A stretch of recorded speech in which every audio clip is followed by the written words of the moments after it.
ജയിലിൽ കിടക്കുന്നവർക്ക് സത്യത്തിൽ എന്താ ചിലവുള്ളത്?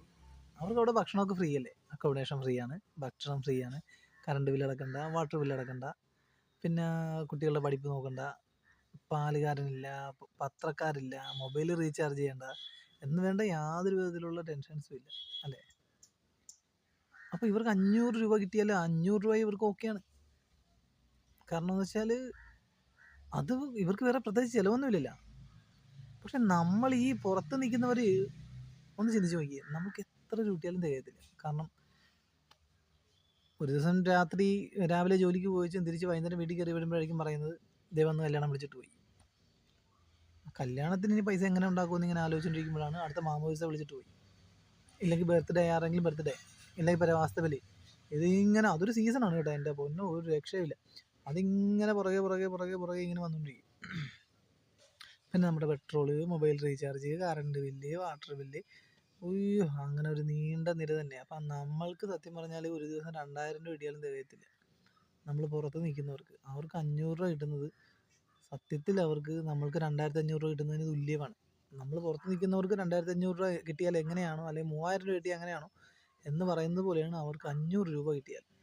കാരണം അവർക്ക് 10 പൈസ ചിലവില്ല. അവരെ കല്യാണം വിളിക്കുക, അല്ല വിളിച്ചാൽ അവർക്ക് പോകാൻ പറ്റുമോ? വിളിച്ചു കഴിഞ്ഞാൽ പോകാൻ പറ്റുമോ?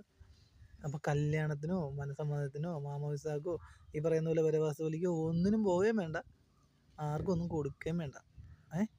സുന്ദരമായിട്ട് ഹാപ്പി ആയിട്ട് ജയിലിൽ കിട്ടുന്ന പൈസ കൊണ്ട് കഴിയാം. എങ്ങനെയുണ്ട്? അല്ല ഞാനീ പറയുന്നത് കേട്ടിട്ട് ഇനി നിങ്ങളാരും മറ്റേ ഒരു ക്രൈം ഒന്നും ചെയ്യാൻ പോകണ്ട. കാരണം ഈ കേസൊക്കെ നടത്തി വരുമ്പോൾ ഏകദേശം അത്യാവശ്യം നല്ല എമൗണ്ടൊക്കെ പോകും, പിന്നെ നല്ല ഇടിയും കിട്ടും. അതുകൊണ്ട് പൈസ കിട്ടുമെന്ന് മോഹിച്ചല്ലേ, ഈ ചിലവൊന്നും ഇല്ലെന്ന് മോഹിച്ചാലും ജയിലിൽ പോകാൻ നിൽക്കണ്ട.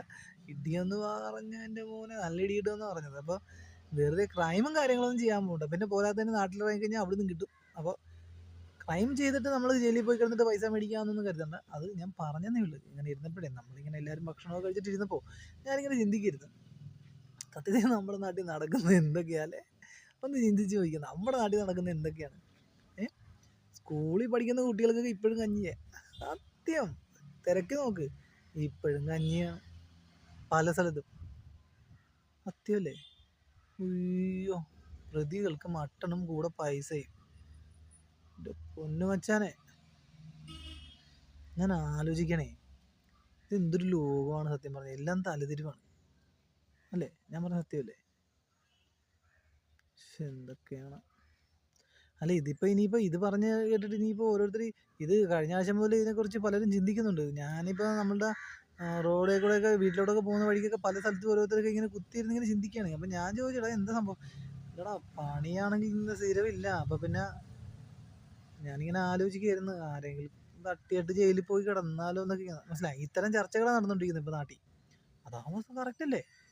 യാതൊരു വിധത്തിലുള്ള ചിലവുമില്ല, വീട്ടിലെ കാര്യങ്ങൾ അറിയണ്ട, പിന്നെ കടക്കാർ വീട്ടിൽ വരത്തില്ല, പലിശക്കാർ വരത്തില്ല, പാണ്ടിയുണ്ടല്ലോ ഈ തമിഴന്മാർ, ആ തെണ്ടികൾ വരത്തില്ല, മനസ്സിലായി, അവന്മാർ വരത്തില്ല. അങ്ങനെ എല്ലാം കൊണ്ടും സുഭിക്ഷമായ ജീവിതം.